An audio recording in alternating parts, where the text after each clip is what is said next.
In the Unresolved Problems segment tonight, New York Times reporter James Risen, who is facing jail time unless he reveals his sources to the feds, gave an interview to that newspaper over the weekend about the Justice Department's case against him. Quote, "A lot of people still think this is some kind of game or signal or spin. They don't want to believe that Obama wants to crack down on the press and whistleblowers, but he does. He's the greatest enemy to press freedom in a generation." Risen, of course, is just one of many who thinks this president has been acting beyond the limits of his constitutional power. Joining us now from Washington with his opinion, George Washington University law professor Jonathan Turley. Professor, thanks for joining us. Now, let me just start this with, you haven't always been on the side that says President Obama is exceeding his constitutional power. Is that right?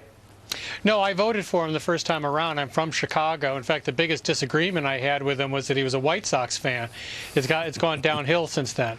Okay, so now tell me what you perceive as exceeding his constitutional authority. Is it his constant use of the executive pen and cell phone, as he claims he can do at any time? Well, President Obama certainly didn't create this problem. The problem of this rising Uber presidency, this concentration of authority in the American presidency, has been going on for a number of years. It certainly was accelerating under Bush. But what has happened under President Obama is it's reached a critical tipping point. He has essentially become a government unto himself when he asserts these unilateral actions. I think what James Risen raises is a particularly serious problem. I agree with his assessment.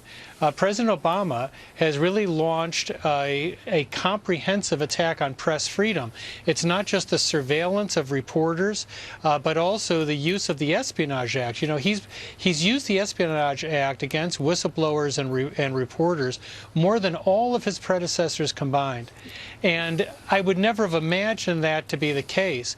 But all of this is creating a disturbing mosaic where this president is using executive power to a point that is almost Nixonian. In fact, I think he has surpassed Nixon in some respects. So, Professor, so we talk a little bit about some of the things he's done. The executive pen, he's used it for recess appointments. He's also used it to change law. Obamacare law, I think he's changed some 30-something times.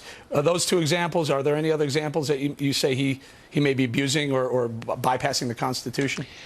Well, unfortunately, there's a great number of examples. You know, I testified a couple of times in Congress, and some of the examples people give, I think, are not violations of the Constitution.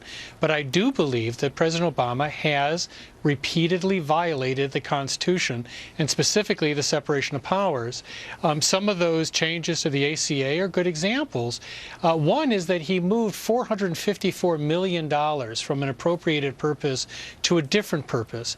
And it really shows how Congress is losing control or losing authority within these branches. That's the power of the purse.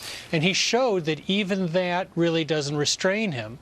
But if you look at areas from immigration to internet gambling to health care, you're seeing these unilateral actions occur. Right. And it's not enough for the president to say, I'm just getting beyond the gridlock, because what he's really saying is, I'm resolving differences with Congress on my own terms. Right. Professor, I have about 30 seconds or so. You know, it's rumored that President Obama, before what he says, maybe by the end of the summer, maybe by the end of the year, may use his executive power to I guess, sign into some form of immigration amnesty for up to 5 million illegals.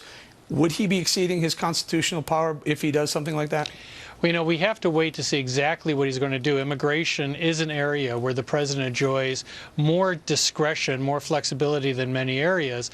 But I don't know of any So why is law. that? Can I just ask you that? We don't have a lot of time. Because it's a mix of part of his control over the borders of the United States, which is an executive function, and the way the laws are written. But I know of no law that would warrant such a comprehensive change without the involvement of Congress. All right, we'd have to leave it there, Professor Turley. Thank you very much. Directly ahead, Thank Congressman you. Paul Ryan enters the no-spin zone with powerful reaction to the chaos in Ferguson, confronting the ISIS terrorists in Iraq and the southern border crisis. You don't want to miss this.